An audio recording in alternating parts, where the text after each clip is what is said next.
I'd like to welcome you here. Thank you very much for coming. This is a new kind of opportunity for us to have an informal discussion about who we are and what we work on and how we can help you do your jobs, and really to get you comfortable with the staff that are here so that you can call on us anytime you have any questions on any matter. We don't always have the answers, but we know a lot of people in the state and federal level, so we can always usually point you in the right direction. So, again, my name is Peter Gregory. I'm Executive Director of Two Rivers.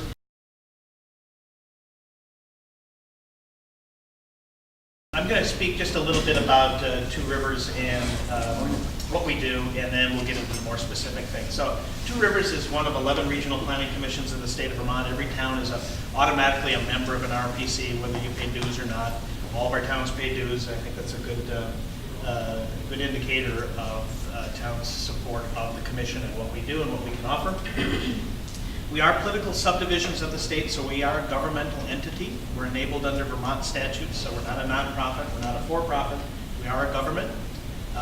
We're governed by a board of directors. Each of the towns, the 30 towns we work for, can appoint up to 2, a regular and an alternate, to be on the board. The board of directors at Two Rivers hires me, sets my salary, then I hire the staff to carry out the functions of the commission. The commission's got a lot of statutory responsibilities in Vermont statutes. Obviously, we are there to create a regional plan.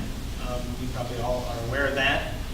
It's quite mandatory for us. We shall address the goals in the statutes. We shall have all the chapters that are required. And then we use that plan as an education tool for our town planning commissions. We use it in Act 250, regulatory realm, also Section 248, energy siting issues before the Public Utility Commission. What else do we use the regional plan for? Technically, you can use it for access permits. Access permits? Geez, that's something I didn't even know. So that's one of our major roles, and we're going through a regional plan rewrite now. How that interfaces with local planning, I'll set aside for just a minute, but I would like to say that we have about 10 staff at Two Rivers. Each of them have an area of expertise and are kind of focused on an area or two. We do a lot of cross-training within our organization, so multiple people are understanding of how to do grants management or react to emergencies, all the calling we did this past Monday and stuff. We had a lot of staff working on that, and hopefully we won't have to do that again on Friday or Saturday again.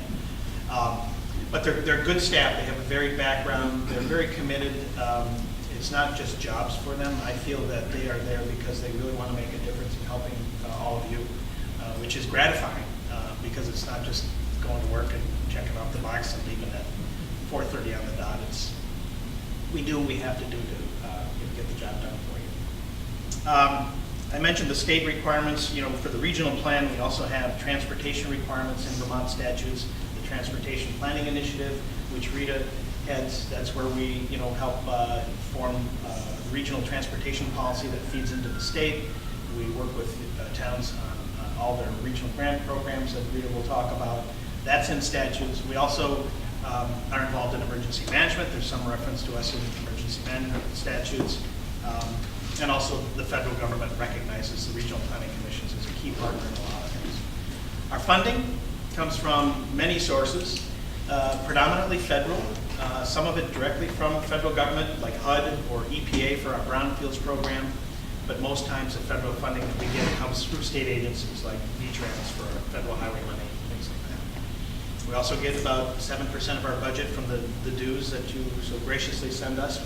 That helps kind of keep the doors open, but it's important money. We use that many times to match federal programs because federal programs have match requirements, and we need non-federal money to match those programs.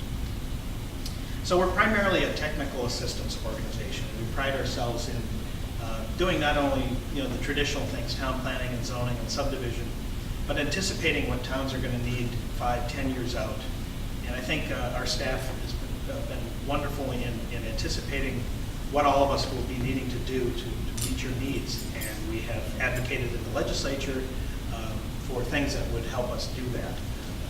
Public health is a new area, climate change, some aging issues, some of those new areas for us aren't statutorily required, but are things that, all of you are facing. So we'd like to be ahead of the curve if we can. So very briefly, how the planning structure or framework works here in Vermont. The statutes have enabled RPCs to be formed. I mentioned there are 11 of us all over the state. We're required to do a regional plan. We use that regional plan to help guide local planning. And also we have a role that the legislature gave us in reviewing and approving town plans if towns choose to seek approval. And there are some reasons towns do seek approval: access to grants, access to different programs.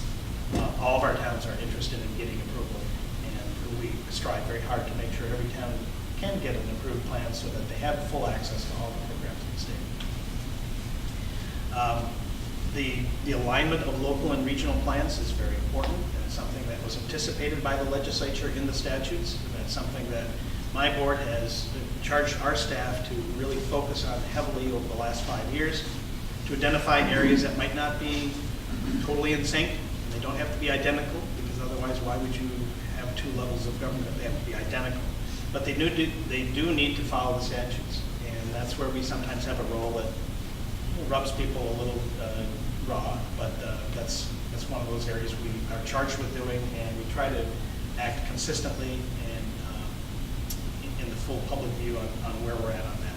So I think we are working out kinks. I think the planning that's happening in this region by the towns and the RPC is among the best in the state. We're recognized, and I hear it often, and that's really a testament to my board of directors and my staff and their work. So, did I miss anything? Just as an overview. Any questions on why I'm here, what I do every day? Yes. You mentioned grants, fighting with grants. Yes. Do you help towns write grants? Oh, absolutely, tons of them. You do? Oh my goodness, yes. Oh, We can guarantee you any dollar amount you want. Wait a minute. I asked a question. That's his answer. He's lying. No. Yeah. I've been recording this. Yeah. Now Rita is quite successful in the work she does, Yeah. and we're quite aggressive in helping our towns access every penny that we can for our towns. As some people know, Rita has gotten more transportation dollars into this region than any other region in the state, as far as better roads, transportation alternatives, and stuff. She knows how to write a good application, and others in the office. And we know the spigot of state funding wasn't going to be there forever, so we try to keep that spigot wide open funneled into our region. What about northern borders, some regional? Yes. You will do that? Oh my goodness, yes. So Northern Borders Regional Commission, I don't know if anyone else was going to speak about it, but We're just going to talk about some grants later. Oh, okay. Yeah. All right, great. that's one of about 5 or 6 on a national scale, multi-state regional commissions that deal with distressed communities, economic development. The Northern Border Regional Commission has been around for 5 or 6 years, but it was just in this last Farm Bill reauthorization that the boundary expanded all the way to include all of Vermont. And that was something that our office worked with Senator Leahy to do. So this is the first year that that's available in all of Vermont, and we are in the process of helping a couple of grants in Corinth, I think. And we have put some in on outdoor recreation on behalf of the Vermont Huts Association. That's another source. So we're always looking for new ways to, get funding in for our community. Okay. Yeah. Any other questions at this stage? Great. Well, again, thank you for coming. I hope you had enough to eat, and I hope you have plenty of questions of my staff. Okay, thank you.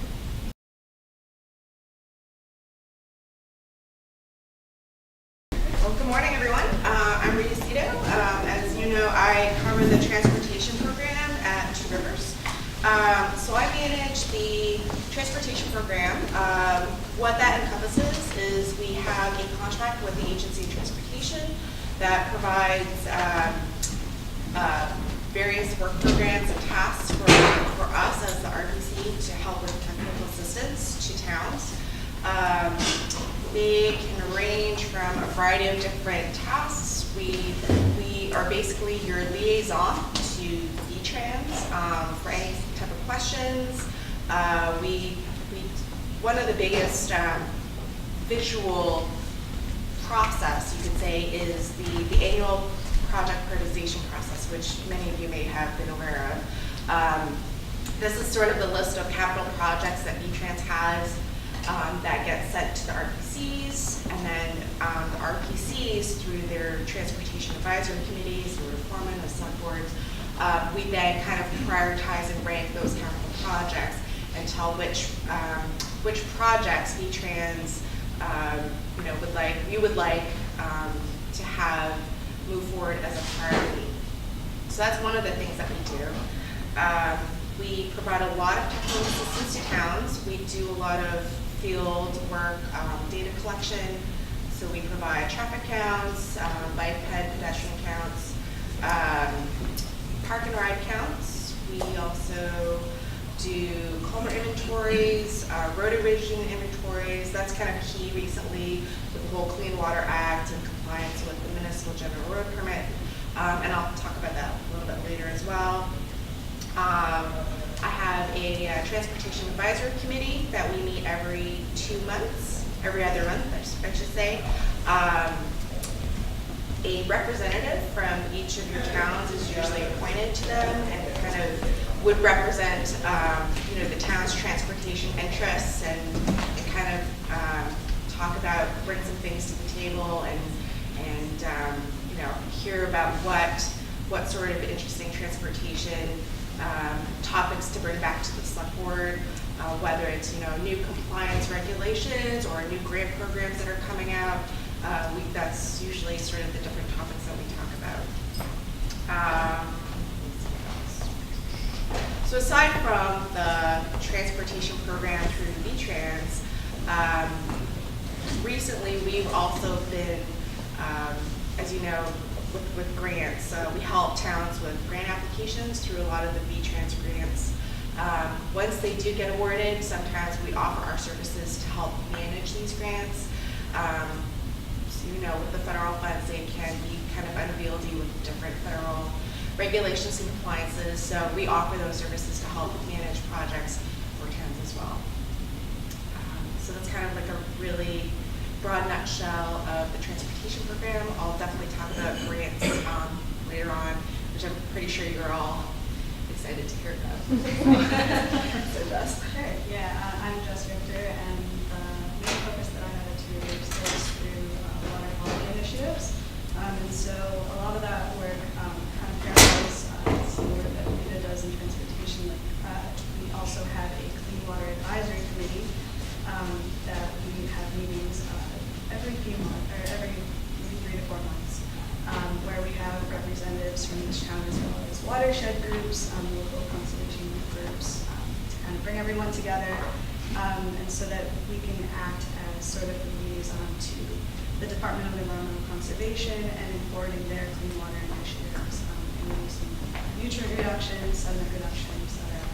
And we also, through the Clean Water Advisory Committee, we can also be informing our Board of Commissioners as to any sort of issues that are going on related to water quality, stormwater management, etc. And so that has been a really great resource for both the board and for the state to kind of hear what's going on within our region.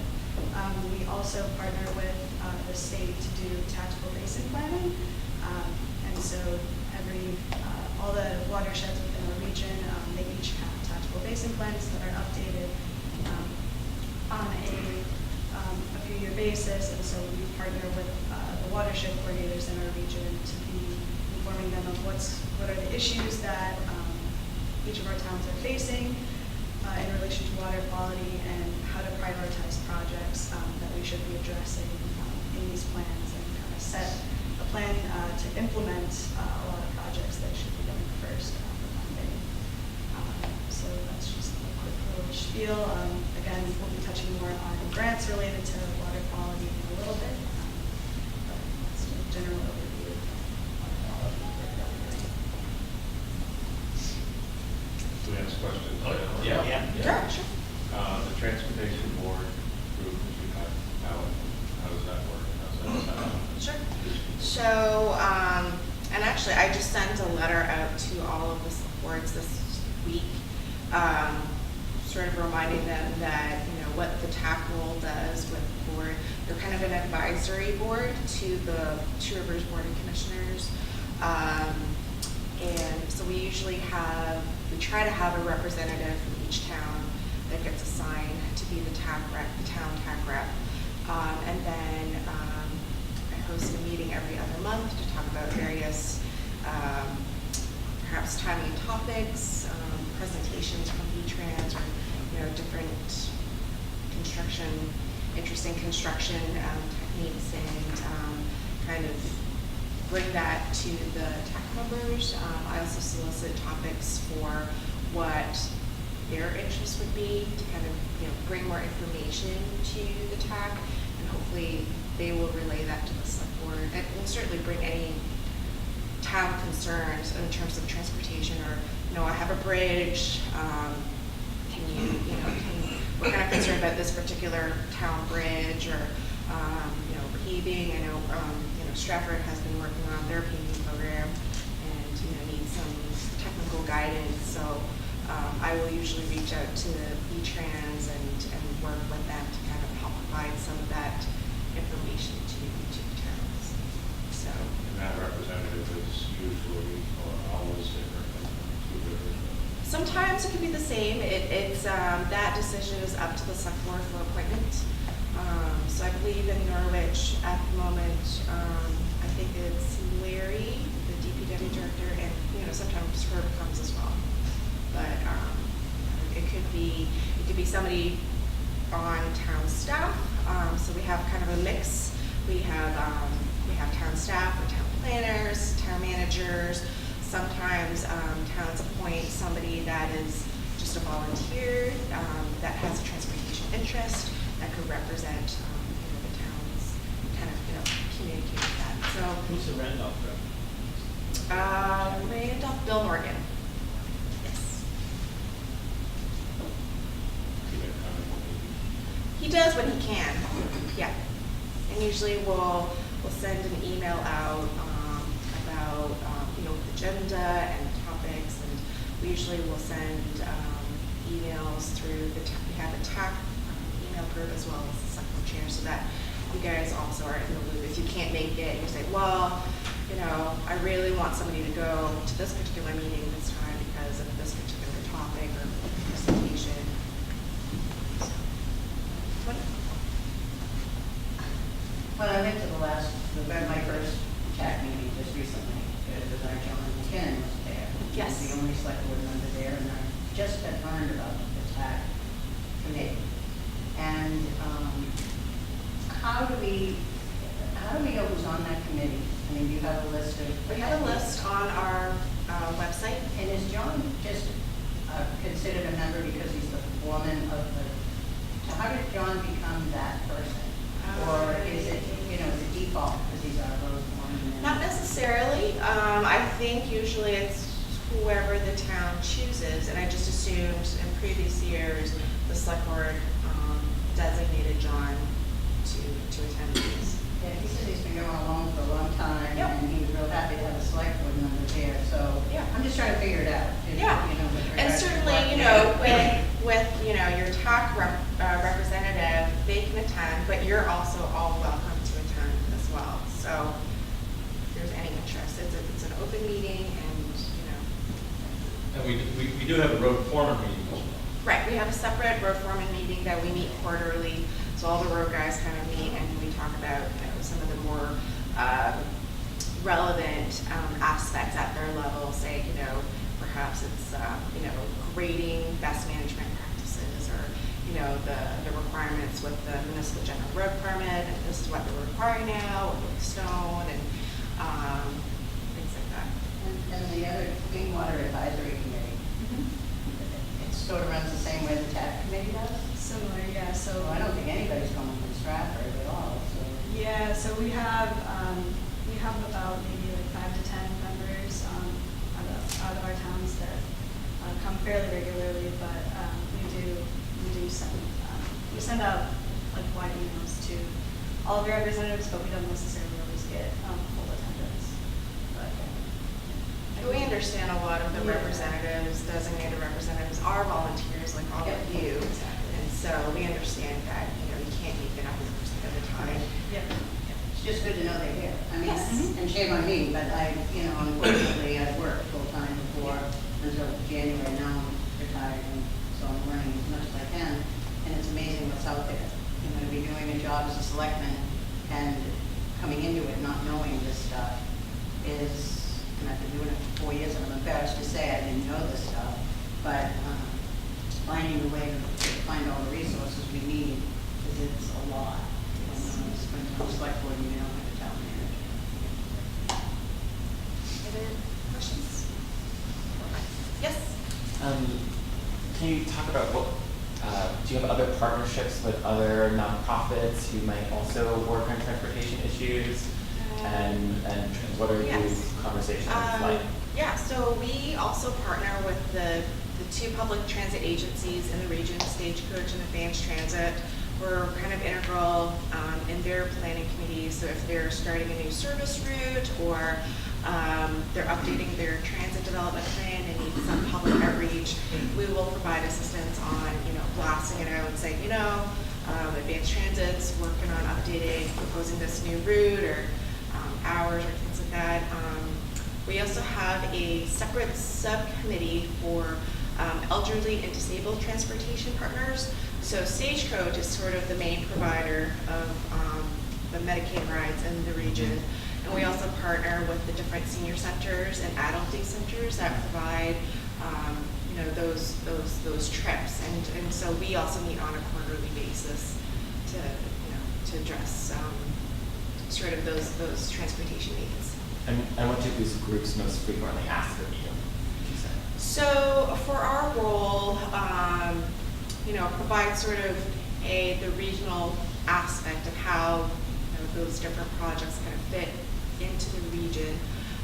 Other parts is just kind of facilitating meetings, but also providing outreach to other partners, or if they need a passenger survey completed, we will mobilize staff to kind of help get the word out on data collection. We did the maps. And we provide maps. So. Just a suggestion, Yes. it might be, good. Now I know it's all out on your webpage and stuff, but for board members that are new or need to be refreshed or something, it might be a good idea to even just do some kind of a What we do. frequently asked question, what do we do? And even if it's just hyperlinks back to the areas of your municipal plan, what's the task? Have that hyperlink, so if someone wants to know about it, they can find out what their stuff is. It's sort of like a reintroduction of Two Rivers to the local communities. Great. I just want to add that you folks are very important to our jobs. And I just, until recently, I did not know how important you are. So I think that's a message that needs to get out to folks about the role that you play and what we do. What you have so much information, and I just think it's important that you get relayed out as best you can for people to know your importance. Well, thank you. That's an important point, and one we try to work on all the time, but it's tough. But if you have suggestions on how we go about doing that, we're all ears. Any one of my staff, including me especially, is willing to go out and have a muffin and a cup of coffee to get into some issues more specifically. But I found through the years that the more the towns use our services, the more they get, certainly. So don't be afraid to call us on anything. Again, we may not have the answer, we will help you, but we'll do our best. And I would probably just say too that my work as sort of a planner, but also the communications for our office, if there's something specifically about that I can include in the newsletters that go out to you, or that I can put on the website formatted a certain way, that's sort of under my purview too. So any suggestions on that front? Someone just said, the workshops will stand out a little better if you put the word workshop on the calendar so we can find it quicker. And something like that, we don't always think of. So if you email me, Paige, and my contacts on the website, I'm all ears to any suggestions also.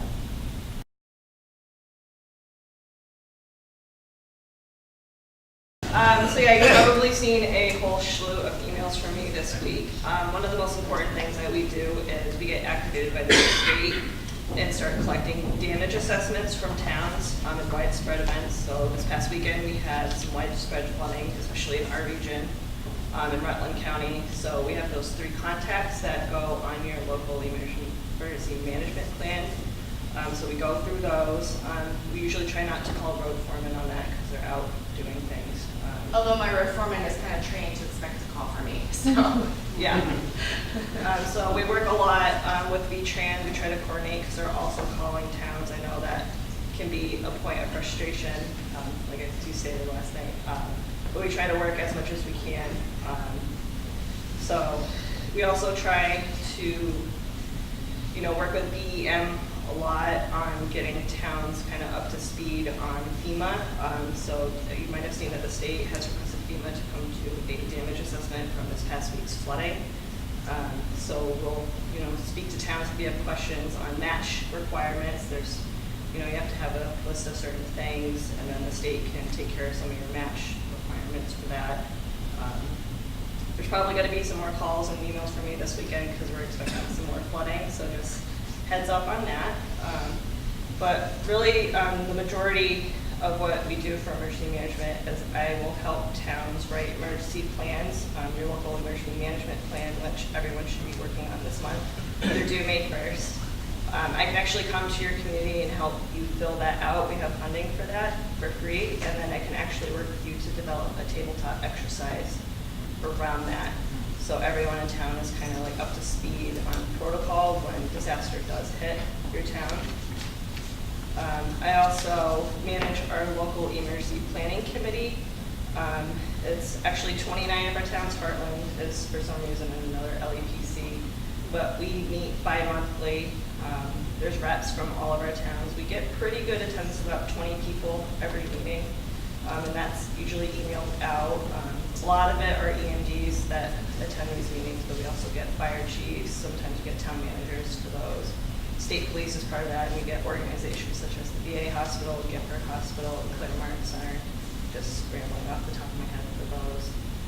And we have presentations, pretty good presentations every other month for those. But one of the most important things that the LEPC does is take tier 2 submittals, and those are your hazardous facilities that are dotted around the region. So we take that information and file it, and I'm working with Jess this year to actually map those for first responders, because sometimes you get these reports and you're not necessarily know where these facilities are and how dangerous they could potentially be. We also provide technical assistance for a hazard mitigation plan, which are wonderful 80-page documents that they're FEMA approved documents. Those are 5-year plans. We're actually going to be starting to update those plans. 29 of our 30 towns have those. We started in 2015 adopting a lot of them, so they're coming up to be expired. We can get grants for that from the federal government. It's either HMGP or the Hazard Mitigation Grant Program or a pre-disaster mitigation grant. We can go through BEM on that and get funds for us to go to your community and do like a good public process on, what your hazards are.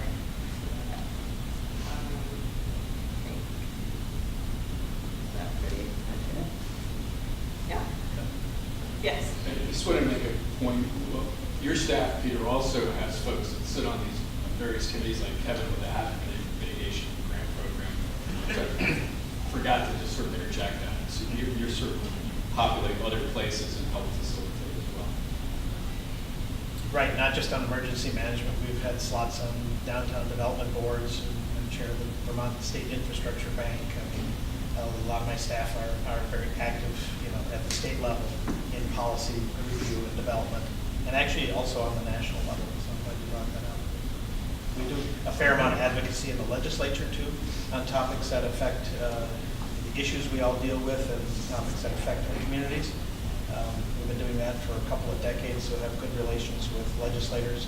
So if you have a legislative issue that is of particular interest to your community, let me know. Keep me in the loop too, so I can continue to advocate for you. And some of those things, like the local emergency management plan, got revised. And so Tori sat on the state committee that worked on that revision.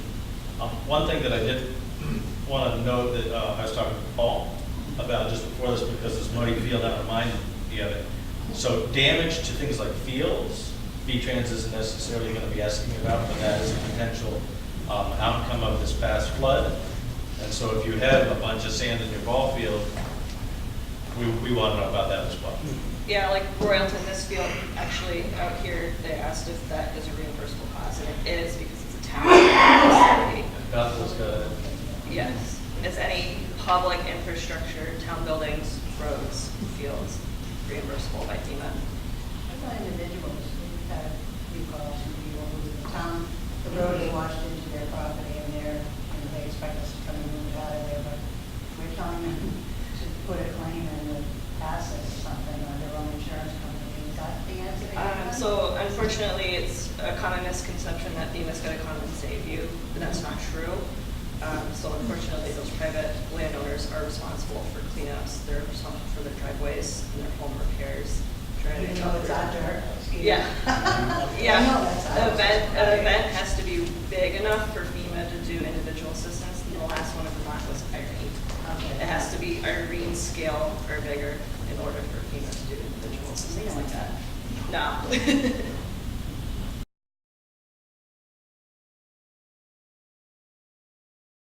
So, my name's Pete. I'll get started here before Rita steals my thunder. It usually always happens. So, data, maps, field, and then you. I'm actually going to start with that. Everyone calls me and says, okay, I'm missing a 911 address. You guys got to fix that. You know what? That's your fault. All of you guys have an E911 coordinator. You should know who they are. And when something changes, a house gets torn down or a new one gets built, they need to add that number and send it to the state. That is the town's job. It is a critical job. All of these statewide data sets have little protocols that make sure the data gets added to these giant data sets that Google uses and everybody else uses when they're driving around. There's a way to do that. It's not our responsibility, it's yours. We'll help you. Call me. But you should know who these people are in your town and help them do that. If you don't have an E911 coordinator that's active, I'm the E911 coordinator in Plymouth. I don't do a great job because I'm a busy guy. There's a lot of them like that. Poke them, make sure they are. It's an important job. Another job like that is in April, you submit a mileage certificate to V-Trans for all your roads that are reflected on your general highway map. So if those are changing, if you're lengthening one, if you're discontinuing one, you have to have all the paperwork. That's your responsibility. You have to get that to the state and do it right. We will help you, but that's how that information makes it to the state, because you are the local government jurisdiction who does that. It's not us, it's you. We will help you, but that is your responsibility. That's how your data gets correct, and then you're happy. And we're happy. So, going back, if you guys are, I do a lot of stuff. I work with data and maps. If you go to our website, check it out. On each town page at the bottom, there's a bunch of links. I know it's a little dense, but that's where all of our information on each town is. You know, how many people live there? What's the median household income? All of those goofy things that you might need. We're always looking at ways to make that more accessible. I was just on a long phone conference with a consultant from far away out in Seattle about, you know, better ways to display that data to make it more accessible. Charts that, you know, are longitudinal that can change. We'll be looking at better ways to do that. The new census data is coming out, so hopefully we'll get that up there as soon as we can. But check that out. That'll answer a lot of your questions. then give us a call. If you have a specific data question for a grant, we get a lot of those. What's our distress rating for this criteria, for this EDA designation? Give us a call. We'll give it right to you for your grant. On our library page, we have a bunch of maps. There's a lot of mapping resources now that are online. I can help you through that. It's pretty easy to navigate in Vermont now on all these online mapping resources. There's two different ways you can approach it. If you're having trouble with your E911 coordinator doing his or her job, there's an E911 online map run by the E911 board. That's nice because it's got everything you need in one package. There are other online maps that kind of have the whole kit and caboodle in there that are a little harder to use, but again, we can help you with those. Probably the most comprehensive one is called the ANR Natural Resources Atlas. That has all of Vermont in it. So check it out. It's a little daunting. There's a second version of that called the ANR Natural Resources Atlas Lite, where you can add individual layers. But it works good. We have a couple online mapping resources that are focused that we've created ourselves for our planning tasks. One of them is our energy planning tool. We also have a floodplain mapping tool that has some local data as well as state and federal data, because that's our biggest hazard in this region. Flooding is what gets us. So that's a special online resource that we've set up that is available through our website on that maps page, and go there, learn about it. That we've worked hard to make that accessible. And then finally, if your Conservation Commission comes to you and wants to go out and check out emerald ash borer sites, what do you do? Oh my gosh. Don't hire a bunch of retirees with giant GPS backpacks to go out there. Those days are done. All you need is this, and you're going to immediately say, well, this isn't going to work up in Thompson. Well, guess what? You can use this in offline mode. You don't need cell towers for this to work and make maps. This will always work because the GPS satellites, unless we get a Carrington event, ask this doofus about that. Right, you don't even know what that is. I don't either, but he talks about this stuff. Unless we get a giant sunspot that blows out all the GPS satellites, this will always work even in Thompson, even when you don't have cell service, to collect data.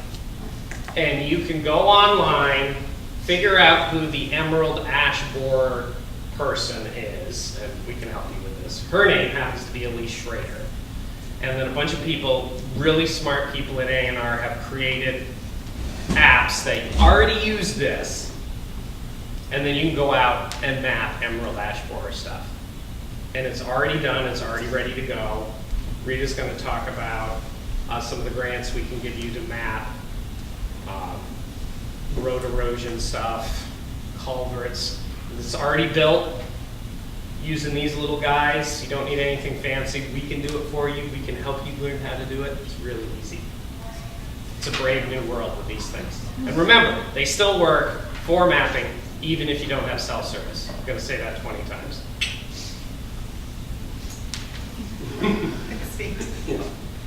All right, so I'll talk a little bit about grants. I just passed around a spreadsheet here. Again, this isn't the full, concise summary of all grants that are out there. This is something that I generated that has a transportation note, a transportation topic with it. So as you can kind of see, I've broken it down to some of the common items. Bike and pedestrian facilities, those are usually through the Agency of Transportation. We've got some water quality grants, also kind of more geared towards transportation. So, your road guys would apply for these different different grants for ditching and culvert replacements, things like that. Actually, we can kind of go through each of these ones. So the first one, the Transportation Alternatives Grant. Many of you may have applied for it. Norwich recently just got one to replace some culverts that were damaged from the July flood to kind of upsize them. What was interesting is the last 2 years, the V-Trans grants that were normally geared towards bike and pedestrian had been strictly allocated towards stormwater mitigation purposes. So that's why Norwich was able to get a TAP grant that is normally geared towards bike and pedestrian construction for culvert upgrades. I believe this past September was the last year that the TAP grant was designated towards just stormwater mitigation. So this one usually comes out in the fall, September, October. So this coming around, it'll be open up to bike and pedestrian applications for scoping, for any planning that you may need in town, or for actual construction. So that's that. They have a $300,000 max for that one, and they have various matching requirements. The next one, the Vermont Bike Ped program, that is actually coming out probably early May. That's another bike ped oriented grant that's out there. Rec Trails grant, I have not had as much experience with the application for this, but this is geared towards recreation trails. We have had several organizations in our region. Yes. Yeah. So usually for recreation trails, they may not, I want to say score as high if it was submitted under the V-Trans Bike Ped grant, because they want more infrastructure. They have a designated origin destination if it's connecting to the school and or to your town, or certain downtown businesses. Those ones are usually the ones that get funded, not necessarily recreation trails. So this one is geared towards rec trails. And then a more recent one through the Agency of Commerce and Community Development, the EV charging equipment grant program. It's pretty new, and it's to install level 2 and DC charging stations. They have designated spots that would be eligible to get those installed. I have looked at the grant application. It's kind of unwieldy, but it could be done. So We got one in Norwich. Yes. It's not as hard as you think it is, but yeah, it's not as intuitive as you think. So those are kind of sort of the transportation-oriented grants. Water quality, certainly many of you are aware, the last 5 years there's been a huge focus with the Clean Water Act, Department of Environmental Conservation, Agency of Transportation, they've all kind of funneled their funds from various grant programs towards stormwater mitigation. So the first one is through DEC, the Municipal Grants and Aid Program. It's still fairly new. We're kind of in the second year of this pilot program. It's a very easy program to apply for. So what DEC does, they have a allocation budget of probably roughly $3 million statewide, and each town is technically participating in it. Usually the letter to participate in that grant comes out in May, June, with a deadline to submit by July 1st, basically a letter of intent. Towns that want to participate just has to sign a one-page, yes, we want to participate. Because how this program works is based on the number of hydro-connected miles that are in your town, basically the roads that are designated as hydro-connected. And what that means is if there's a road segment that intersects a body of water within, 100 feet or so, something like that, that segment is designated as hydro-connected, which means those sections would be more susceptible to erosion. And so DEC wants to focus on those road segments. And so based on the number of miles of those highly susceptible road segments that each town has, they get a certain grant allotment. And so for the last 2 years, almost all of our towns have participated in this program. It's very easy. You basically submit, say the town wants to participate, send a letter to either us or through DEC that you want to participate. You get your grant allocation. Once that's confirmed, that allocation will also depend on how many towns are participating each year.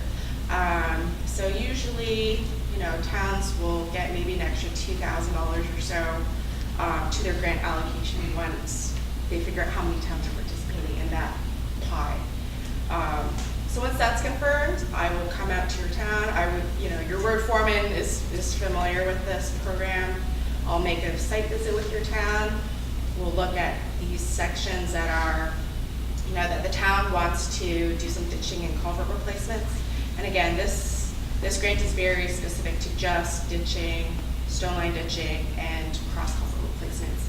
We're not going to replace, a 5-foot culvert and do some engineering. They want these really quick and easy construction jobs with very minimal engineering and permitting. And we're not gonna just give you material to regrade your road either. Right, this doesn't cover regrading your road, unfortunately. So anyway, so that's usually a really successful grant that we've been doing for the last couple of years. It's been addressing different erosion sites that your road foreman has identified as kind of issues. So it's pretty easy to do. This year they have until June 30th to finish their construction job, and then simultaneously year 3 will probably be coming out around the same time. So do expect a lot of emails and letters from us to announce this grant program. And I'll be usually nagging towns like, I haven't gotten your letter yet, are you guys participating? And those poking emails will get more pokey as the deadline comes in. So, I like that. So the next one, Better Roads through the Agency of Transportation. This has been a huge one that we've been participating in the last 5 years. It's been focusing on, similar to the grants and aid, a lot of ditching and cross culvert replacements, bank stabilization, and actually culverts that are larger than 3 feet that are, that would be replaced. Another aspect is the planning funds for this has been funding a lot of our efforts to work with all the towns to get your road erosion inventories completed. And as you know, with the municipal general permit, one of the initial requirements is having a road erosion inventory in your town. So we would go out, if you would like to contract with us, to basically assess those hydro-connected segments and give it a score of, does it meet current standard, does it partially meet, or does it fail? And we would contract with the town to basically survey all this and kind of pull up some of your highest priority segments. And then we actually would go out with the road foreman and in detail document those sites. So it's basically application ready for construction funds. So it's kind of nice to kind of, you have your planning and then you have your funds to actually get it done. And it's been very, very successful. I think after this year, we will have pretty much all of our towns have applied for these planning funds. We're about almost halfway done all of our road erosion inventories for our towns. If we haven't gotten them, if we have not gotten to you, you are on our list. And the ones that we've worked with you this past fall to get a grant, I've been told that they will be awarded. E-Trans just has not been able to release those awards yet until the legislature has finalized on their budgeting. But you are on our list, and they will get checkmarked for compliance. So, another one, this is kind of a new V-Trans. It's very similar to the TAP grant, but again, it's the municipal highway stormwater mitigation plan, federal funds as well. This usually comes out in May, June, with a deadline in July. Again, focused on stormwater mitigation. This past year, we've helped towns apply and get grants for culvert upgrades or salt shed applications. So we can do that. So the next one, town bridges and paving. These ones go through the V-Trans districts. They will usually come around this time. This is when they usually certify your highway mileage with your road foreman. And then they say, yeah, this is your structures grant or your paving grant, your class 2 paving grants. And I believe the deadline was the 15th. Yeah. So many towns have gone through them to, a grant max of $175,000 to upgrade your, culverts or bridges or paving.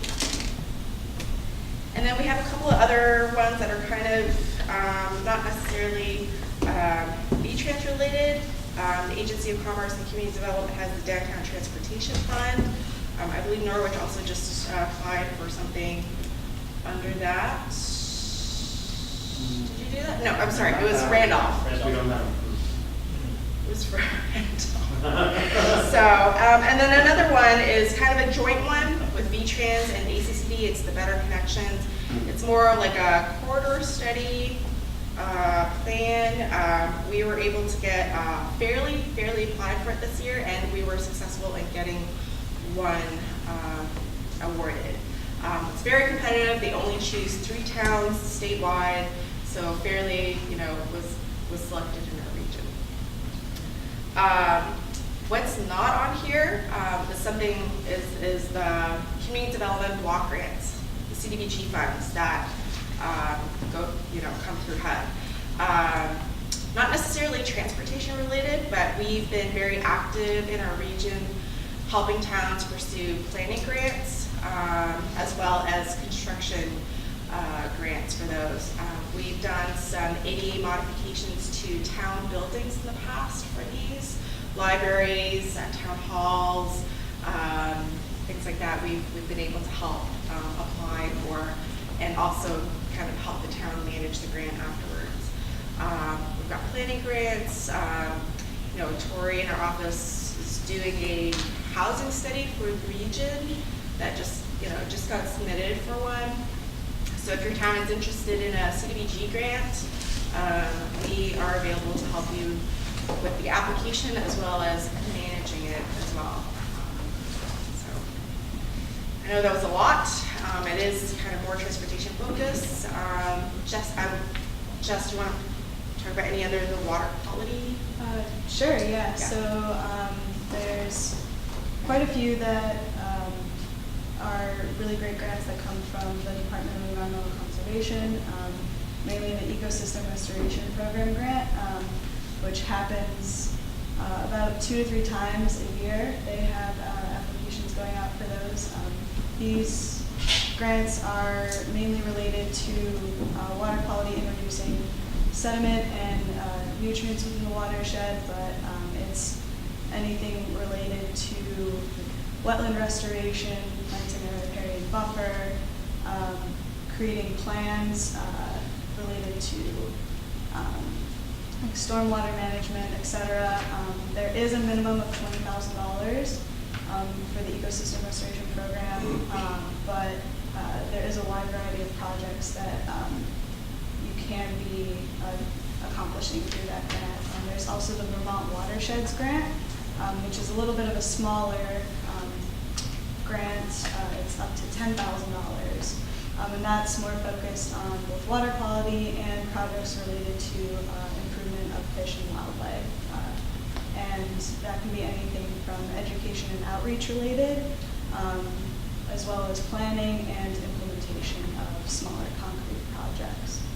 So those are the 2 main ones coming through the Clean Water Initiative in the state that I would encourage you all to take advantage of. There's some other grants that are very, like there's a new water quality grant that Jess and I just learned about called the Whisper Grant, which is kind of for kind of like water or wastewater type projects, but maybe it's more of a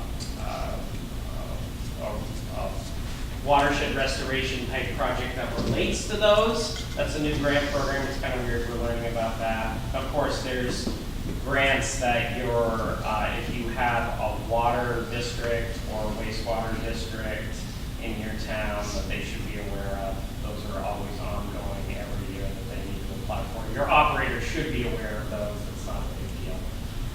But we can always help with those. We can also always help your operators in both of those cases with infrastructure management, at least with the water operators, with our small water districts. We basically don't know where anything is, you know, that's just the nature of our failing infrastructure in the United States. Awesome. One thing to remember about all these grants, and I'll talk about the Northern Borders one when we get to economic development, is someone's giving you money, so you have to follow their rules. Someone's giving you money, so you have to follow their rules. Sucks, I know, but you've got to do that, and we'll help you do that.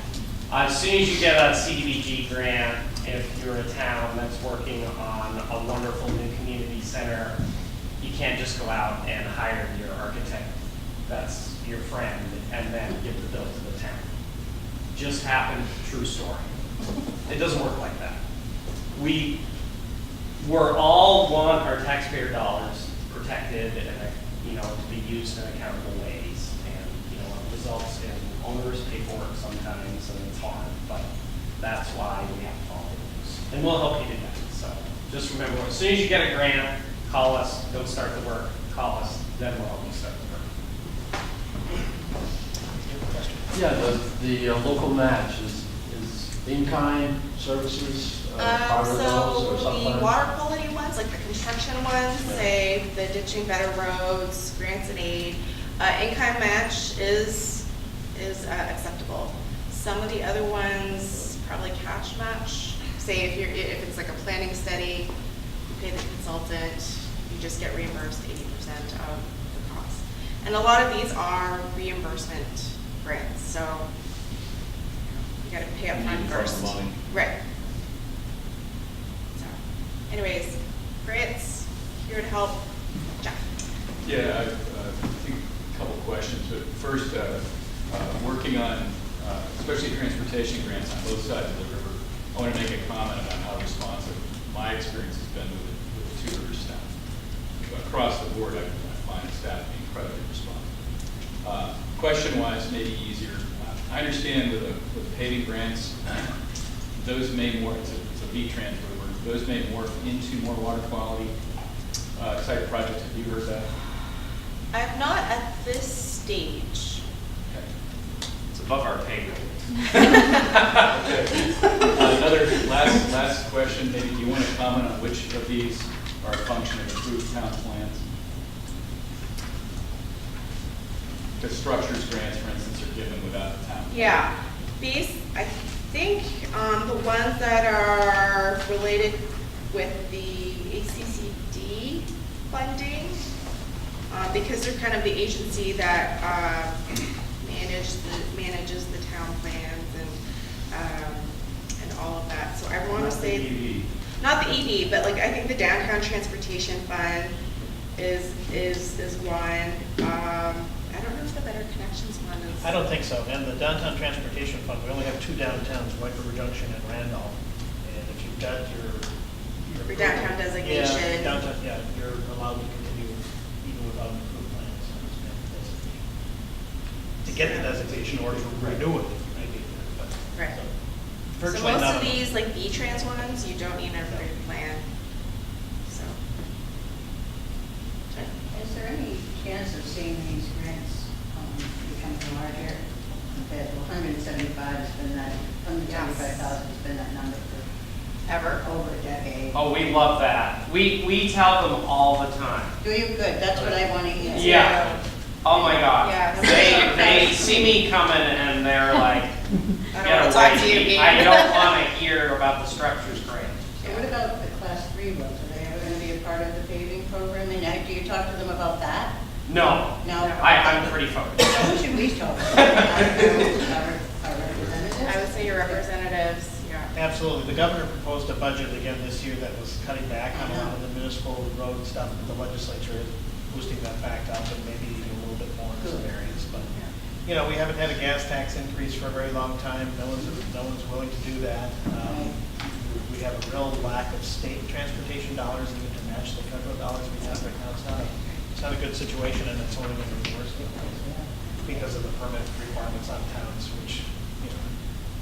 Yeah, a small town bridge, we just built one in Hancock, $500,000. Might be a little less, but now a box culvert is gonna be less than that, but 100, what is it, 195 for structures grant? 175. 175.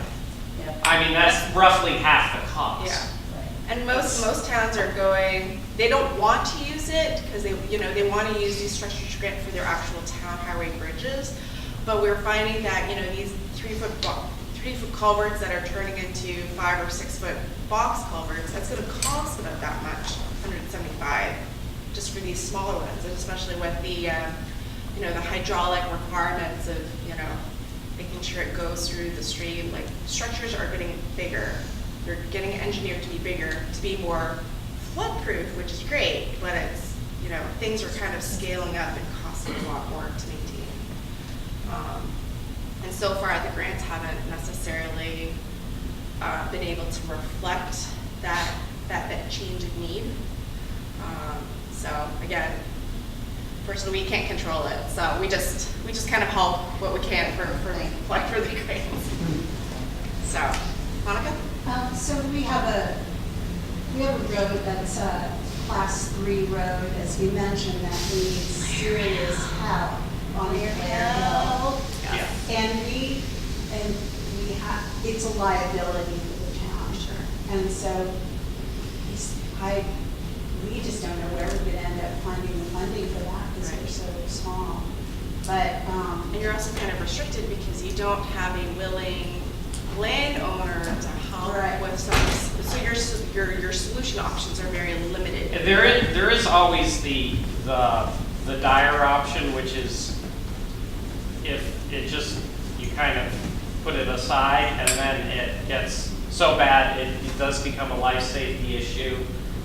There is an annual V-Trans emergency grant program, but that's basically after like a car's crashed into a giant sinkhole on it, which may happen.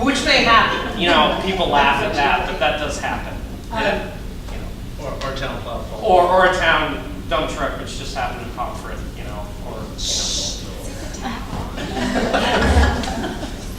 But that's something that we I know it's been on your to radar. have Yes. fund. And that's something the residents continuously come to us and say, what are you doing about it? And we're Right. like, And like those kind of unique situations where it doesn't necessarily fit within any of these, right, it's not plans. hydrologically It's not connected. hydrologically connected, it's, and for your solution,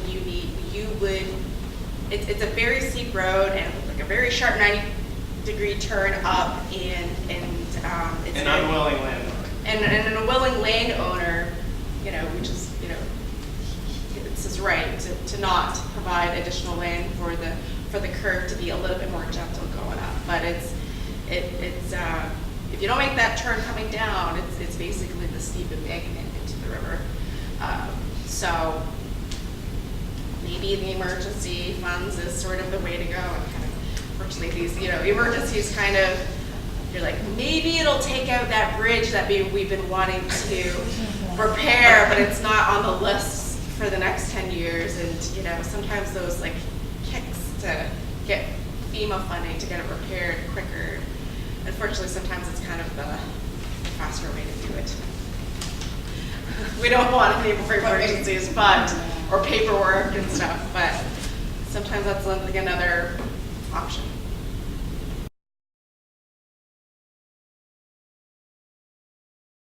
I'm going to talk about housing, and then Pete's going to talk about economic development, then I'm going to talk about land use.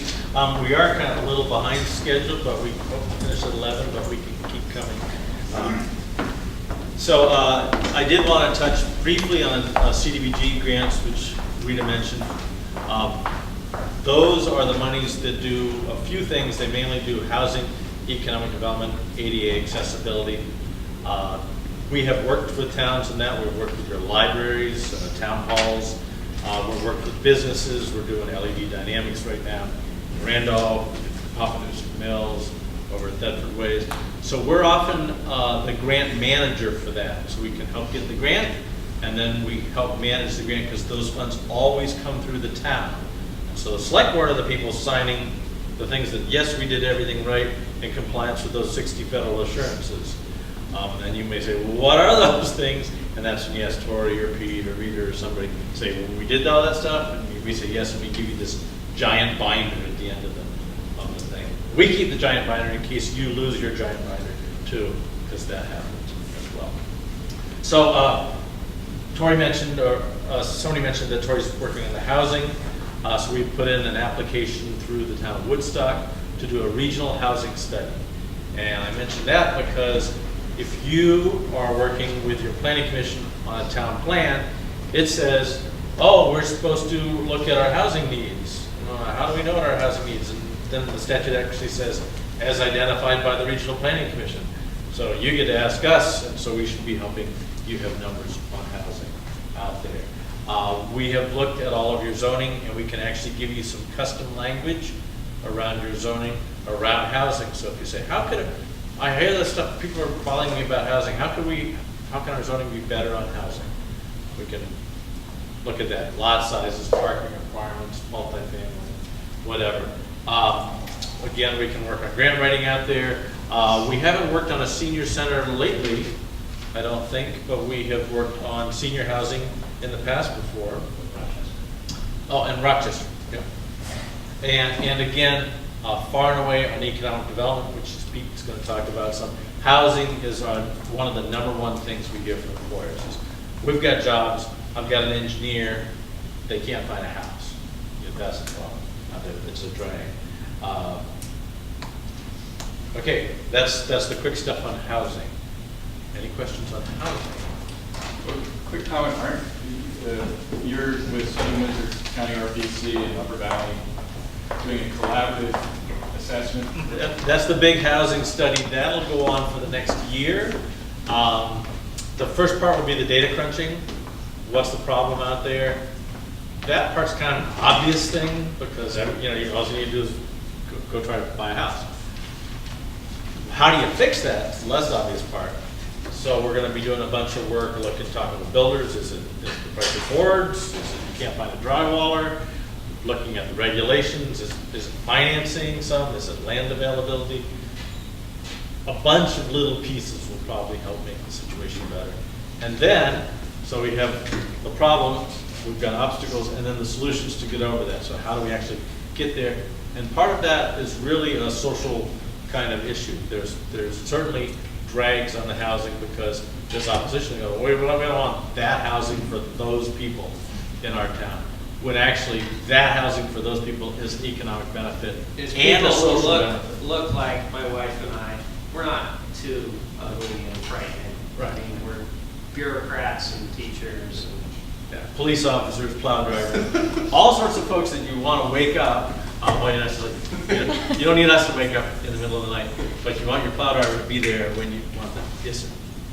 Can you speak about how you're getting the data, how the data is, the data collection is funded, who are the authorities that you're working with? On housing? Yes, on the data. Yeah, so The data for the assessments. we're basically going to use publicly available data on the housing itself. Okay, so the census data. Yeah, so ACS data, census data.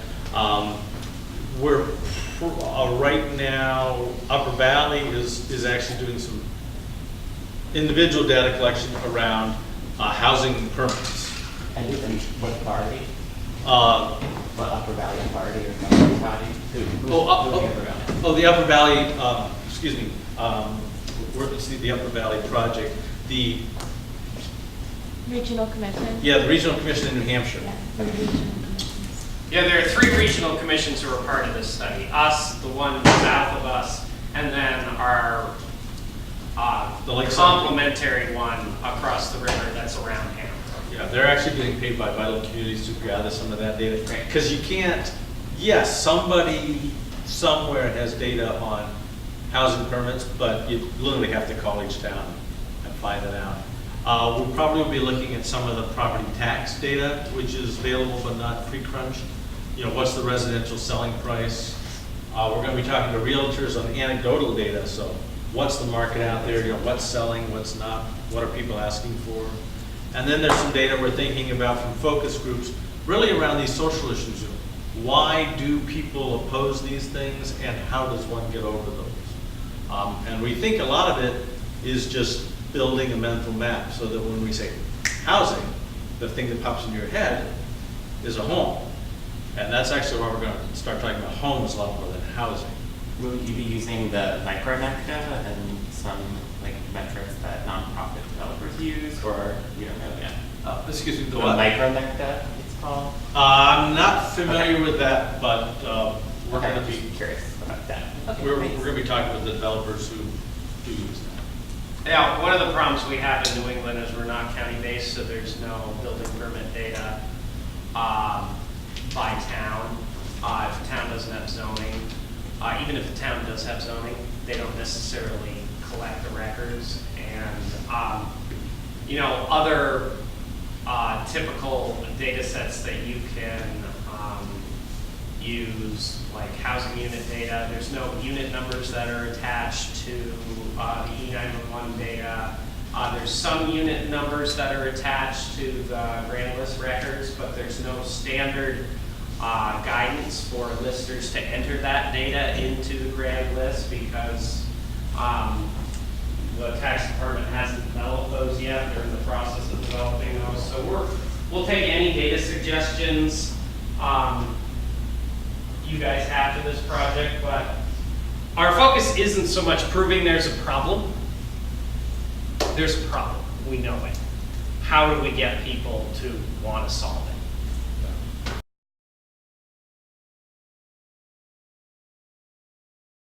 So, economic development. That's one component of it.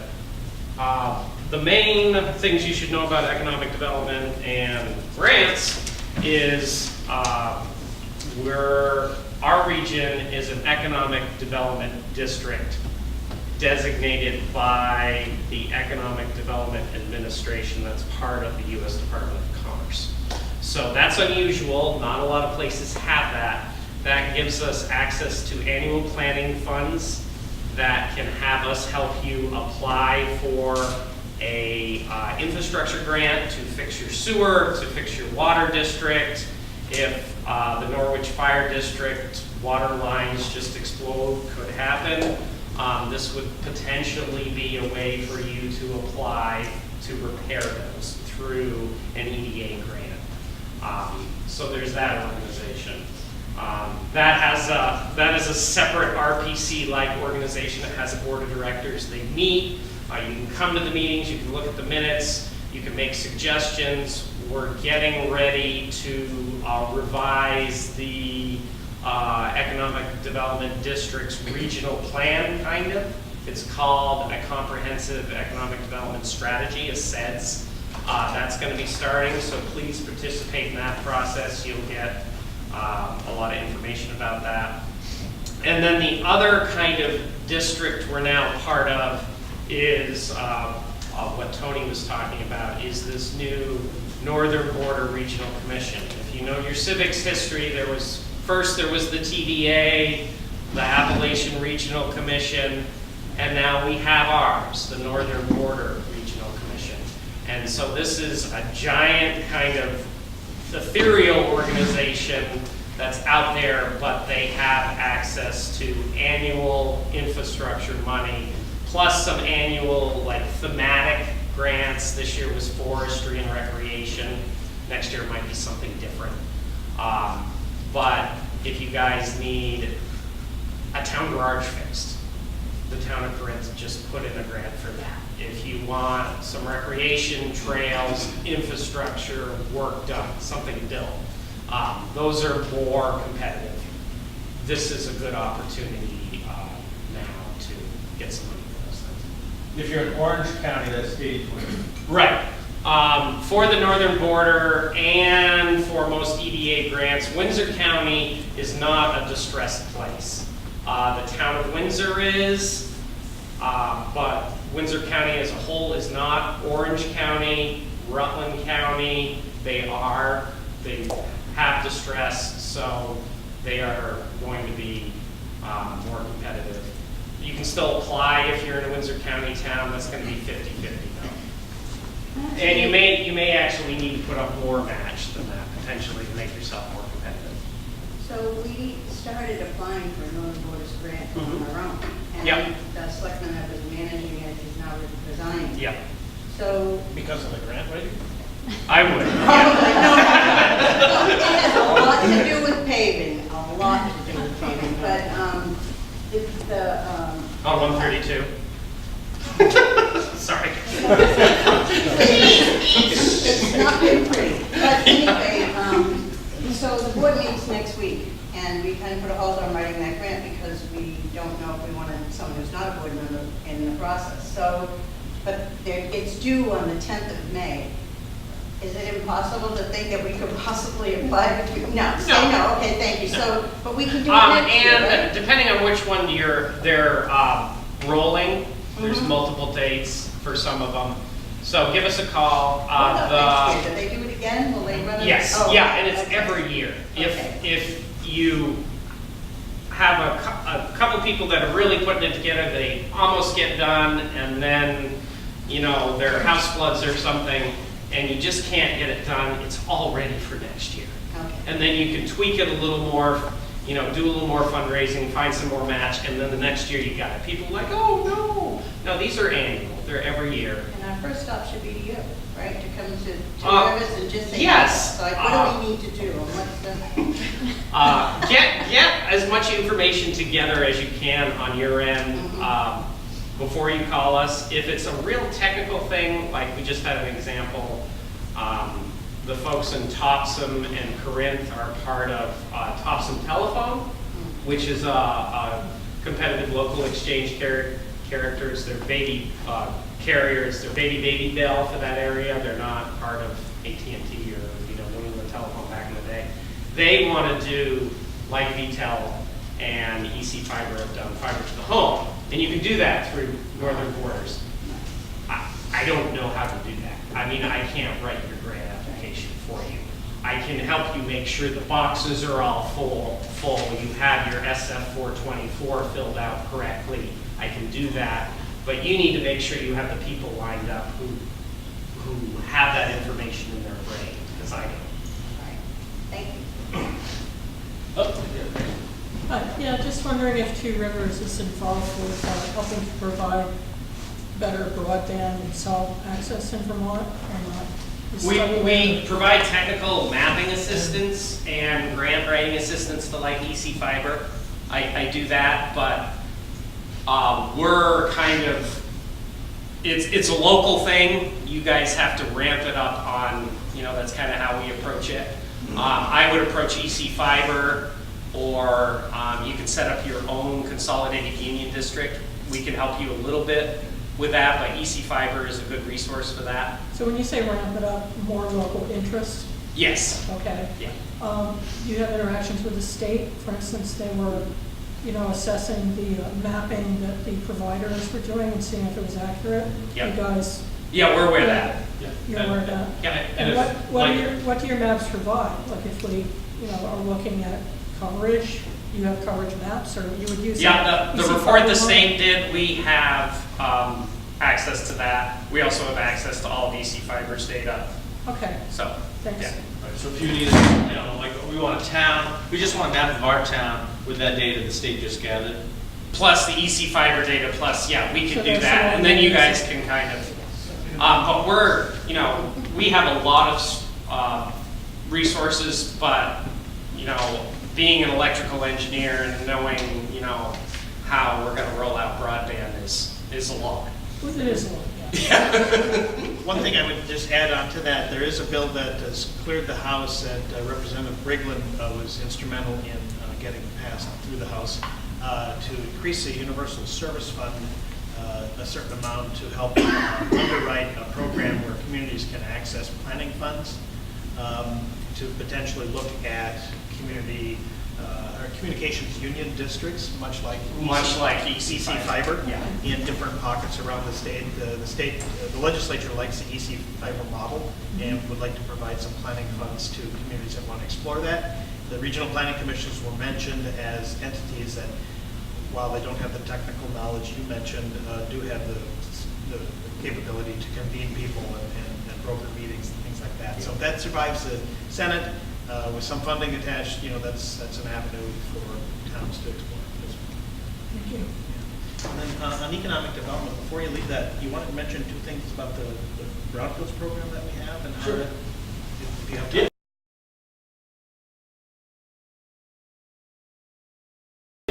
So our Brownfields program, we have an application in the EPA right now. Our current application is running out, but if you've got a gas station or somebody with a dead tank in the ground, talk to me. We do get EPA funds for assessment. We have had over the years, I think now $2 million has come to us. And so we assess sites. Those are generally private sites, can be public sites, but we look at that. And Maybe like, what is a brownfields if people didn't know? so what is a brownfields, right? So a brownfield is anything that's known to be contaminated or suspected to be contaminated, which is pretty much everything. So that field right there is a brownfield. Yeah. Your yard is a brownfield. Anybody in any typically urban area, so anybody in downtown Randolph, anybody in downtown Norwich, anybody in downtown Thetford, maybe. You had things like coal ash in the old days. Everybody had coal ash, and you took the coal ash out and you threw it out in the yard. You contaminated your yard. Heavy metals, pHs, you name it in there. There's stuff around. So don't fret about the term brownfields. That's why we looked. And then if we looked, we can find or not find. And if we're not find, then everybody's happy. If you found it, that doesn't mean you put it there. That means you know it was there. Finding, it was already there. Don't kill a messenger. And then we help you through the process, but we don't do cleanup. We just get you to the cleanup stage. And so we have, we did Thetford Town Garage. We did the Woodstock Jungle. We've done Farmway up in Bradford, a site that they ended up buying the site behind them, and now built that extra building back there in Farmway. Thompson Plating, a small plating thing. That was kind of just one little spot in Thompson where they had heavy metals out there. The theater in Randolph, the movie theater in Randolph, worked with them. We're working on an expansion of the hardware store in downtown Bethel. Railroad Row in Hartford, the series of buildings there that began with the RSG building, that mustard colored kind of building over by the courthouse, used to be a Twin State Tire. Whole bunch of stuff. That was actually, I think, maybe our first site that we did. Mauer's news service right now in Hartford, doing some other stuff in Hartford. So if you've got a site out there where you go, gosh, I wish somebody would work on that dead thing over there, we can talk confidentially to owners and stuff about the program, and sometimes it's just explaining, here are the steps as you go along. We're talking to an owner right now about potentially buying a business. Okay, there's some brownfield stuff to know when you get into that. When you're buying any commercial site. And we have helped with cleanups of certain sites once it gets to that stage through other grant programs like the buyouts. As a result of Tropical Storm Irene, we cleaned up a whole gas station in West Bridgewater that was completely flooded and ruined, and then we did the whole buyout EPA cleanup process. Yeah, Hancock, Junkyard. We managed some state funds. We have a site in Hartford that had dry cleaning fluid poured into the ground. I had to test 30 houses around that, install 9 systems to vent the air from the basements. A lot of brownfield stuff, just because there's contamination doesn't mean you do anything about it. You just sometimes don't eat the dirt. That's all we need to do. Put a parking lot on it. Yeah, don't put a playground. Yeah. I say, don't grow With carrots, dirt. and don't put a daycare on it. But other than that, and don't sink a well in it. A lot of things don't move, you just have to kind of take care of it appropriately. Pete mentioned brownfields, buyouts. Buyouts, big part of my life, it's still a little part of my life. If you've had a house, and we may have had a couple in the region that had damage, and they're kind of freaking out from last week's storm, maybe this weekend's storm, let us know. I'm going to be talking potentially to a homeowner today because there may be a possibility to literally buy that house and move them out of the way. So that's out there. I should mention we do FEMA speak.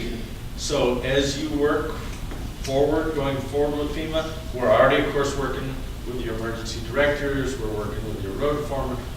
A lot of those people are very conversant, but there may be a little tweak, like an improved project.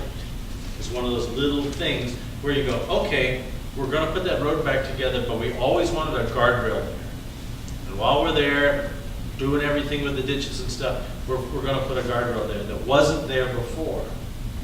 That's going to be an improved project. FEMA's not going to pay for the guardrail, but they're going to pay for everything else. They're going to pay for the excavator, all the trucks to sit there. And now we're just going to have the traffic control because we had to do all that. But we want to do a guardrail too.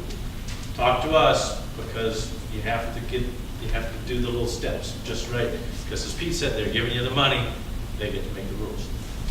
Even though they're not giving you the money for the guardrail, they still get to make the rules about the guardrail because it's part of a big project. Town maps. Pete mentioned maps. A lot of times what you may need is just us to print a map because you don't have a big printer, and we have a big printer. Like, can we get a big map of this little map that we have? Yeah, not a big yank for us. A lot of your maps are online, so if you click on the town, we have a map of the region, and you go click on Chelsea, and it'll say all the documents we have for Chelsea, including some of the maps.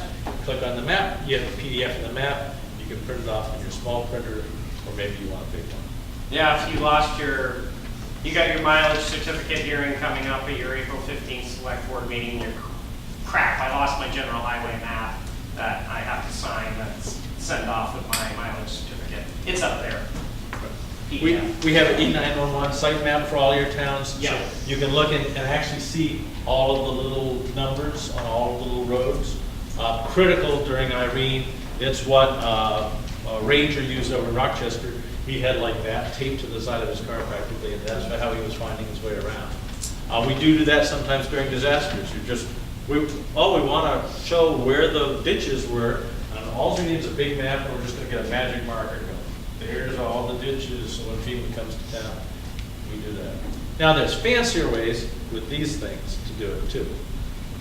And even Pete can teach me how to do that, so he can teach you how to do that. I'm like the test case. Yeah. Is that an app? Is there an app for that?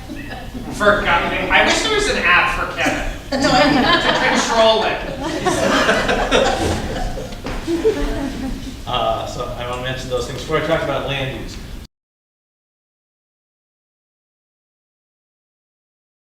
So land use is a lot of what I do, and you folks are often kind of at the end of the land use pipe. You know, the planning commission's doing something over there, they're doing town plan, they're doing zoning, they're doing subdivision, and then they've done all their work, and then they bring it to you at the end. And you're like, wait a minute, I don't know about this, or you passed it on, or whatever. But it's all going to come through you, because it always comes through the select board. So you may have a question, you may have a question about the hearing notice, just the process, how do we do the mailing and the hearing notice? Do we need 2 hearings or 1 hearing? All that type of stuff. We've probably been working with your planning commission. We write most of the zoning and town plans in the region under contract. So again, to get a grant to do that, that's a municipal planning grant. We work with the town can hire us to write those. We're doing that usually with a handful of towns each year. We're either writing your town plan or updating your zoning bylaw. Every town, not every town has a zoning bylaw or subdivision. Every town has a flood regulation in the region, and Pete and I are certified flood managers. So if you have a question around that, you don't get a lot of flood permits. You need a map, Your zoning administrator needs a map. We even sometimes have civilians just call us directly and say, you know, how do I get this thing? They're saying I'm in the flood zone, I'm not in the flood zone, I'm actually up on top of the hill. We'll deal sometimes with individuals directly. But it's a specialized thing. Should your town forget it has a bylaw and need a copy of the bylaw, we probably still have a copy of the bylaw. Should your town not have any people that your bylaw calls for, we're just in a town working with that. FEMA could come to town and throw them out of the program, putting all 12 people with mortgages that are federally insured, that have flood insurance, in jeopardy of losing their house in Heartland. FEMA can do that. So you don't want that to happen. So if you have a bylaw, remember you have a bylaw, and remember that there are people to administer those bylaws out there. 248 stuff Peter mentioned, so towns have a role, select boards have a role in 248 processes, which are generally going to be citing a larger solar field. There are other things, but that's the general 248 process out there. It's not 250, and it's not your local zoning. They are exempt from both of those processes. So if somebody's going to put a solar field out there, it's going to go through the Public Service Board as a 248. You're probably going to get asked by that developer to call them a preferred site because they get a couple more cents for each kilowatt if they are. Both your planning commission and the select board may write a letter supporting that, and then the regional commission may as well. But you may not. You may say, no, that's not where we want to go. We'd rather have you go over there. We're working with towns, and we can work with other towns in the future about those issues, and mainly that's going to be through your town plan, about what do you want to do about energy cycle. But again, it all comes to you. Somebody else is working on it, but it has to come to the board. There are places where you directly are the folks who do land use. The primary one is an access permits. So every access permit on a town road, a curb cut permit, those through Title 19, 1111, they all come to you folks and the road foreman through you. But that's a very important part of how you do access.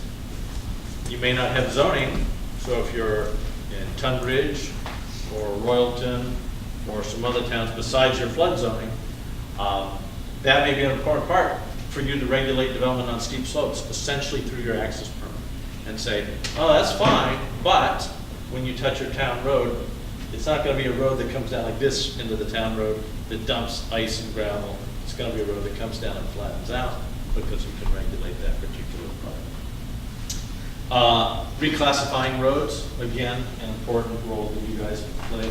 Grant applications virtually all come through out there. And things like ordinances, we don't get involved in ordinances a lot, but you may have a sign ordinance, a dog ordinance, a noise ordinance, some other kind of what we call Chapter 59 ordinances that we may be able to help you with, or at least point you to somebody working around those, because those particular issues land on your plate when somebody, is doing something over there and people are coming to you and griping about it. The last thing under land use is you're critical for enforcement. Your zoning administrator has the power and the duty to non-discretionarily cite somebody if they're doing something they shouldn't be doing. Now, they can warn them, and they can go to them nicely ahead of time and say, Pat, you shouldn't be doing that, fix that. I'm going to send you a letter if you don't. Oh, now I'm going to send you a letter. You have a notice of alleged violation. You've got 7 days to fix that thing, or you're going to be in trouble. But at the end of the day, being in trouble involves going to court. Unless Pat just says, fine, sorry, I'll pay the fine, and gives up. Usually people don't do that. Usually they say, ha, take me to court. At which point it comes to the select board, and it's up to you folks, not the zoning administrator, who've just done the paperwork to say, okay, we're going to follow through and go ahead and take this to court and get the environmental court to enforce here and say, yep, you got to undo that thing out there that you did. So support your zoning administrators in that way. You don't have to take everybody to court, you know, but you take a couple people to court, and then the rest of the message out there, not to go and be crazy. That's it. Any questions on zoning, town plans, 248, flood regs, that type of thing? Oh, you have. That was super fast. There's a lot of stuff out there. And so if not, I'm just going to do a quick recap, and then we can kind of mingle. And Paige is going to do it.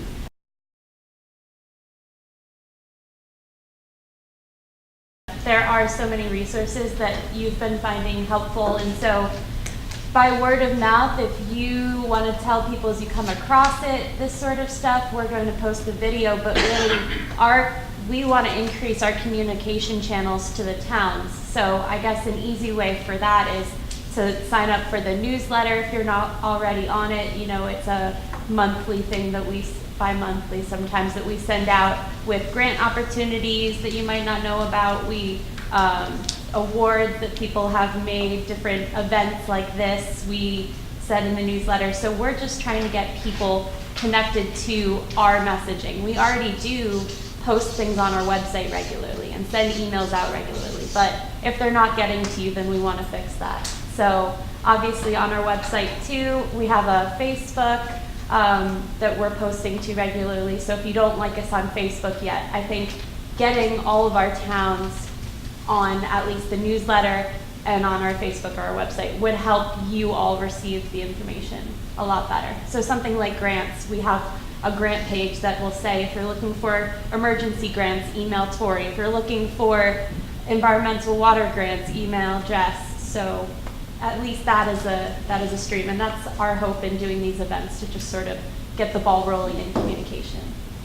And yes. Okay, so two things. Just first of all, usually I get designated to come to seminars, and I bring my notebook and I pretend to pay attention, and I'm not.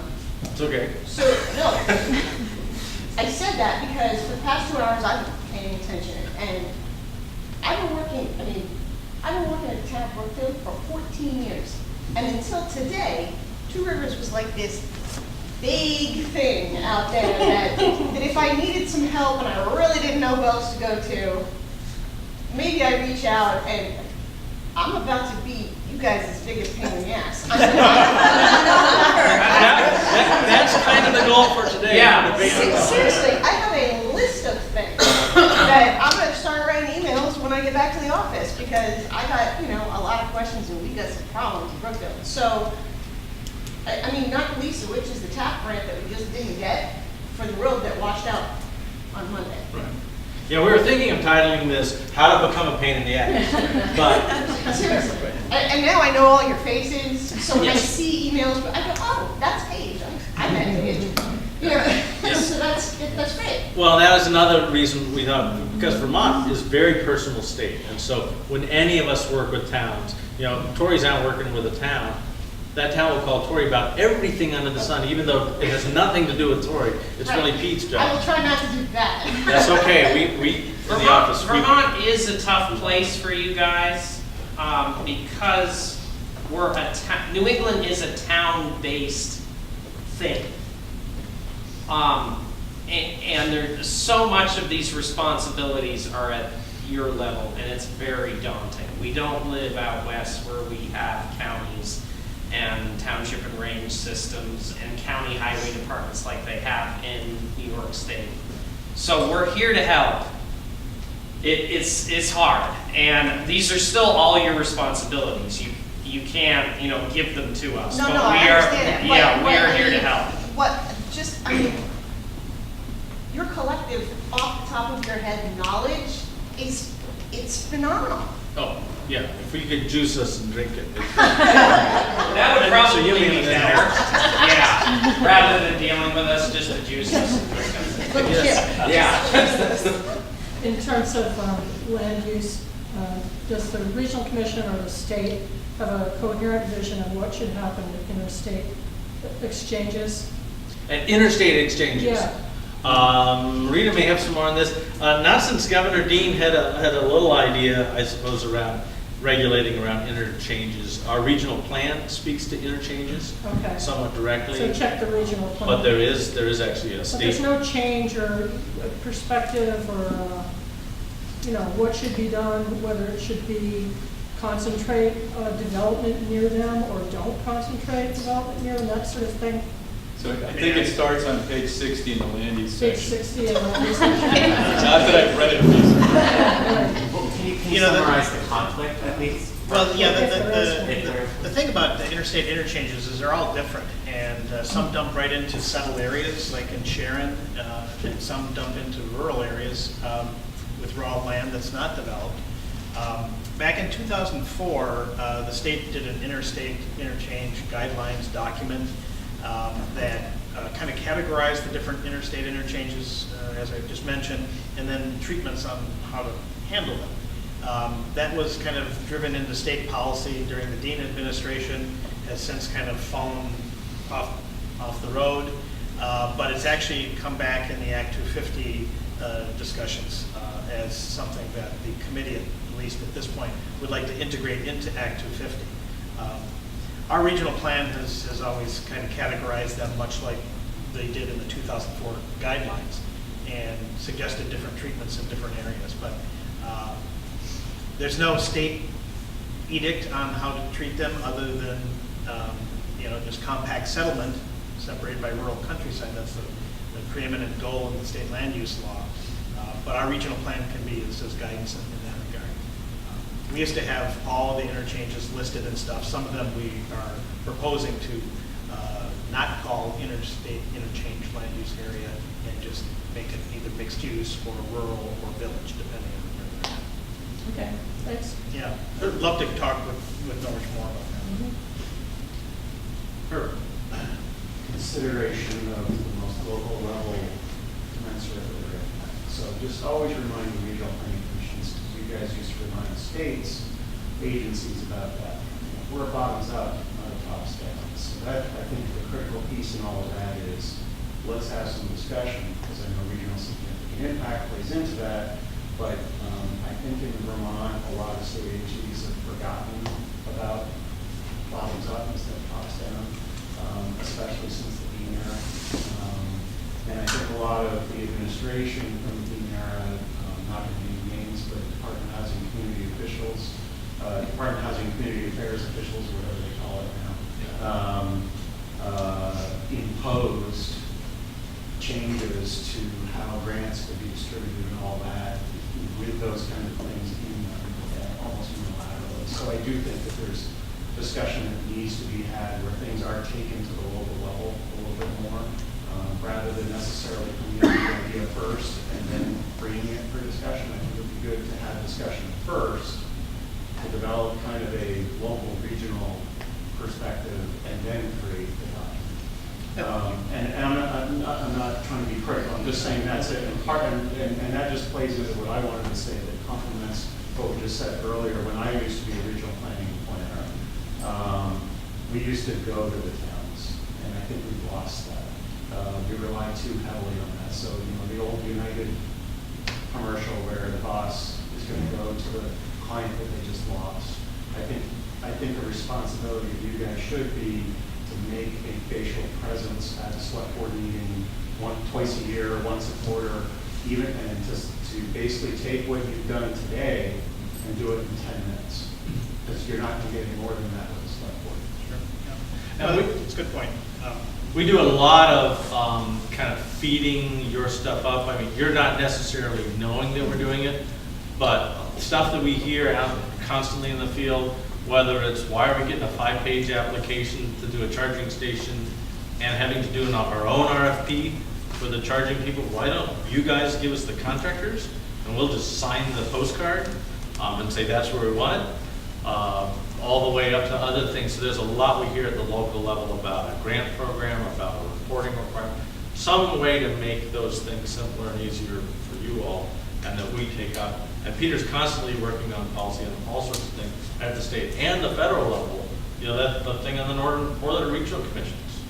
That's why I have it, amongst other stuff. So don't be shy about giving us stuff that we can feed up the line too, because we're feeding stuff down the line all the time as well. Yeah, I'm constantly working with the legislature and state agencies to make sure that when they're contemplating program changes, that it's not just to react to one crisis they saw up in Chittenden County. Quite often, the stuff that is blanketed across all of our 251 towns applies and is really only an issue in Chittenden County. So I'm constantly trying to remind them that there are rural communities that this doesn't apply or it doesn't fit and stuff. So I do that, and it's not well known that I'm doing that, but I can assure you, as far as the local, regional and stuff, we're certainly bottoms up in our philosophy. We work for all of you. Our existence depends on all of you. But at the same time, everyone needs to understand that we do have some statutory responsibilities that may not be perceived as complete bottoms up. I mean, as you know, the regional plan is just not a stapling of the local plans. It may be in some other parts of the state, but that's not what the legislature intended, and that's not what my board of directors has said we are doing. So we have to designate land uses. They may not match exactly. We're looking at it from a regional perspective. It is different. There will be some discussions and friction from time to time. Our goal is to minimize that and to work with you to make sure that is minimal. Yeah, the language around following the state planning goals for us is shall or must, whereas for you guys, it's a may. Actually, it is shall if we choose to do it. So so if we choose to plan and put a plan together, we're just a shall as you. Right, and that's what the legislature wanted, to have some responsibility on all of us. If we're going to do this, we're going to do it the way the legislature has intended. But definitionally, there is a way to be different, but there is a way to be inconsistent, but consistent. And I think that needs to be better recognized. And that's where the bridging can occur in terms of stuff. Go look at your statute. Yeah, the statute for compatible and consistent is not like how you might use it with your wife. It's a little more loose, for sure. I did want to mention we have more staff than is here. So back in the office, because somebody had to stay, is Sarah and Kim and Dee, who are back there. Dee is our office manager, so she works on bookkeeping. She'd be on your town doing maybe grant compliance. She also has a wealth of knowledge on energy stuff. Sarah and Kim, Sarah's our newest planner. She's going to be working a lot on bylaws and things like that, doing some brownfields. Kim is working on housing, economic development, and the health stuff as well. She works around a lot on that, so there are those people. All of us are listed on the website, so if you can't remember who was that person talking about what, you can go there, look at each people, and look at where our specialities are. If you're also on the website and looking under a subject heading, like maps, you'll see contact Pete, things like that. And worst comes to worst, just call any of us and we'll walk around the office.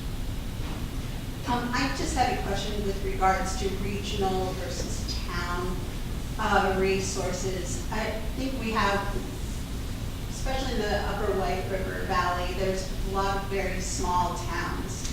And is there any kind of push to have towns look at accessing funds for assistance on a regional level as opposed to on a per town level? Shared services. Yeah, very good question. Many regional organizations like ours across the country are considered councils of government, and they have enabling statutes in their states to actually provide services on a regional basis, not just plan and advise and technical assistance. So a number of years ago, maybe 3 years ago, I went to the legislature and we were able to get some enabling legislation in our state that would allow regional planning commissions to actually provide all services communities provide at the direction of the communities, 1, 2, or more. So we have amended our bylaws and can offer that service on almost anything that towns can do. If towns want that shared service and come to us, we can either hire staff to do it, we can hire consultants to do it. It could be, accounting services, it could be shared equipment, hydro seeders, it could be anything. No, that's not the foundation, that's the Buy salt.